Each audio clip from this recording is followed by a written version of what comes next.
Hello, everyone. If you're wondering about selling your home while living in Orange County, in this video, we're sharing all the tools for first-time home sellers, even if this isn't the first home you've ever sold. Today, we're covering topics like, should I sell my home without an agent? Will the savings be significant enough? What are the steps to sell my home on my own? And how hard can it be to sell my own house? Plus, a few other insider secrets every home seller needs to know. Stay with me till the end for today's crazy, stupid, silly, but very true real estate story. It's the favorite part of what I do, and you're gonna love it. Now, let's get started. Okay, let me slip over to my laptop here. Sorry. If you are thinking of selling your home, we're talking about the questions to ask before putting your home on the market so that you can put the most do-re-mi in your pocket when you sell your home. So here we go. Today, we are answering the question, should I sell my home without an agent? Well, let's start with first things first.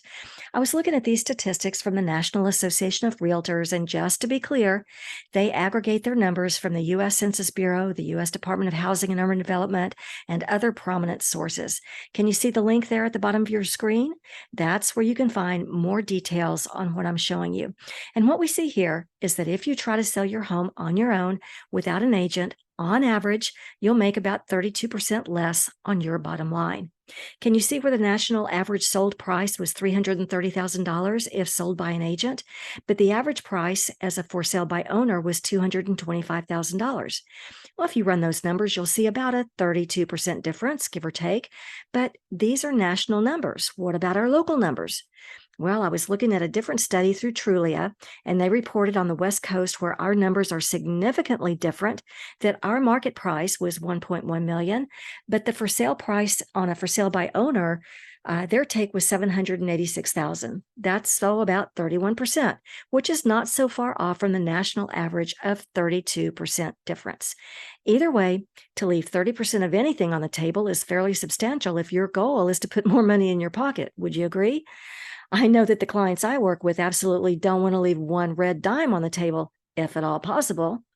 Well, you may or may not agree because for some people, time is more important, and maybe there are some other factors. But we see, well, look here at the top blue bar, we see statistically that 61% of home sellers choose to sell their home on their own because they want to save money. They want to save the commission. That's the number one strategy for most sellers, to make more on their bottom line. Would you agree that's quite a motivation? We all want more do-re-mi in our pockets. Leave me a comment below if this is also what's most important to you, making the most money, or if something different is a priority. All right. The question we're answering is, should I sell my home without an agent, and will the savings be significant enough? Selling your own home can save you money on the agent's commission, but it can be difficult and stressful. You'll have to manage the entire selling process from beginning to end without the help of an expert. This may be why fewer than 10% of sellers choose this option. Just something to think about. Would being in this 10% club bring about the outcome that you want? That's the question. One reason some people choose to sell their own home is to avoid the cost of an agent's commission, perhaps thousands of dollars. And it's easy to start imagining the savings, but at the end of the day, will the savings be significant enough? Well, here we go. If you sell your home on your own for $900,000, see that orange bar on the left side of the screen? If you sell your home on your own for $900,000 and save that 6% commission, well, a professional agent could have brought you more, an average of 28% more. That adds up to $152,000. There you go, a whopping $252,000 more. Now, if you take out that 6% commission and then your agent just made you $180,000 more than you would have made on your own. I like these numbers. All right. But what if these numbers aren't convincing? What if you still would rather sell your home on your own?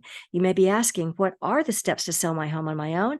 And can you just tell me how to sell my home quickly and for the most money? All right, we're going to cover that. But before we get to that, one quick reminder. If this is your first time on the channel and you don't want to miss any tools for first-time home sellers, then take a minute to subscribe below and tap the bell for notifications. You know the routine. This will also help people just like you who want the best information. On this channel, we talk about how to put the most do-re-mi in your pocket when you sell your home. My name is Rami, like do-re-mi. I'm an award-winning designer, a best-selling author, and a top-producing real estate agent who's worked across 4 states. My team and I get calls every single day from people asking how to sell my house more quickly, and we love hearing from you. Whether you're looking to sell your house and move tomorrow or somewhere down the road, give us a call, shoot us a text, send us an email, or schedule a Zoom call. We'd love to hear from you, and those links are below. All right.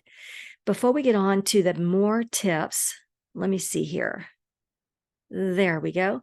So now that we know that selling your home on your own typically means you'll get 32% less than listing with an agent and all the exposure and tools that an agent can bring, and now that we know that most sellers simply want more do-re-mi in their pockets, and now that we know exactly how much more money you can make, even with the commissions, which literally pay for themselves, let's say you're still considering selling on your own and you're asking, what are the steps to sell my home?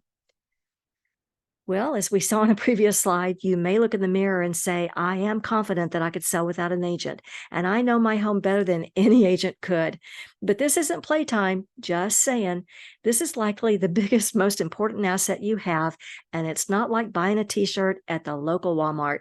Let's be real. You'll be responsible for managing the entire process, including setting the price and marketing your home. That takes research. Accurate research, and it takes money to do marketing in a way to get the most exposure. Well, a lot of sellers think, well, I only need one buyer, but that isn't accurate. It takes a lot of potential buyers to flush out the highest and best price. But you may be thinking, I'll save the entire 6% commission. Yes, most people think so. But if your buyer is working with an agent, and most do, you may still have to pay around 3% for their representation. A lot of the clients I've worked with are asking me about some of these new laws around the country regarding the buyer's 3% commission, but we'll talk about that on another day. So yes, you can get assistance with services like pre-sale inspections, professional photography, and other marketing, but that could also be a substantial cost if you want to bring in the best price. And there goes another 3%. Oh, the dog days of selling real estate. It might not be so easy, right? Well, this brings up a common question I get. How hard can it be to sell my own house? Well, like we mentioned, you'll need significant marketing options to get the most exposure. These may include open houses, online paid ads, photography and 3D video, as well as a database of contacts, social media, neighborhood flyers, and events to try and match the broad appeal an agent could accomplish. And you need to be a strong negotiator to get a fair price. That means understanding the needs and wants of the buyer, especially if the buyer has their own agent. Until you understand that fully, it'll be difficult to reach the right compromise. You'll also need to understand their feedback and what works for them and what doesn't where your house is concerned so that you can find workable terms. The best negotiations happen around the kitchen table, but sometimes that isn't an option. So you'll need to have an open perspective to see both sides in order to come to the price that works for everyone.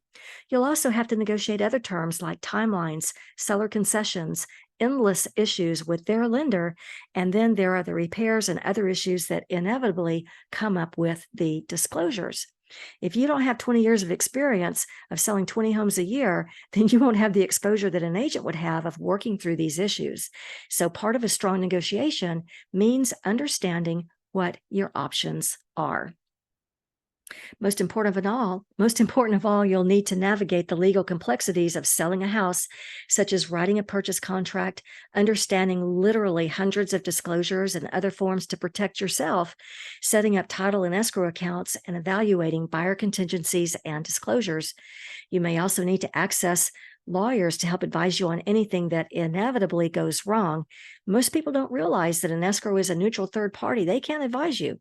So yes, you'll need a village. And this is where a lot of my past clients have thrown up their hands. It just isn't worth it to be exposed legally for some small misstep. And so, are you ready for a part time job and a full time commitment? Take the oath and repeat after me. I can drop everything and show the house on short notice. Remember, one of the main reasons a house doesn't sell is a lack of availability. I am ready to dedicate nights, weekends to last minute showings. I can separate my emotions from the process and accept feedback on my home without blinking an eye. I know how, in this world of scams, to verify if buyers are approved for a mortgage before they walk in my door. I know how, without a shadow of a doubt, whether my buyer's mortgage is falling apart. I know how to handle security concerns and deal with unsavory people that want to come into my home. In fact, leave me a comment below and let me know how comfortable you feel with some of these security concerns, not just security of your home and the people in it, but also how to spot a scam. All right. So the question was, how hard can it be to sell my own house? Well, there you go. Not saying it can't be done. Remember, 10% of sellers out there do get through it. It's really a matter of determining how much time, talent, and money you're willing to spend on the task and knowing how to handle unwanted situations that always surface. For me, I'd rather find a really good agent that could put an average of 28% more do-re-mi back in my pocket than I could myself and save myself 100% of the headaches. Okay. In each of these episodes, I've promised to share with you the lighter side of real estate by featuring one crazy, stupid, silly story. These stories are my favorite part of real estate. So, what do we have for today? This one is from Emma Marie. Emma Marie in High Point, North Carolina. And she says, I received a call from an agent telling me that one of my listings was vandalized and I should call the police as they did not know if anyone was still in the house. Turns out it was the electrician that had done a bunch of work on the home and the seller had not paid him.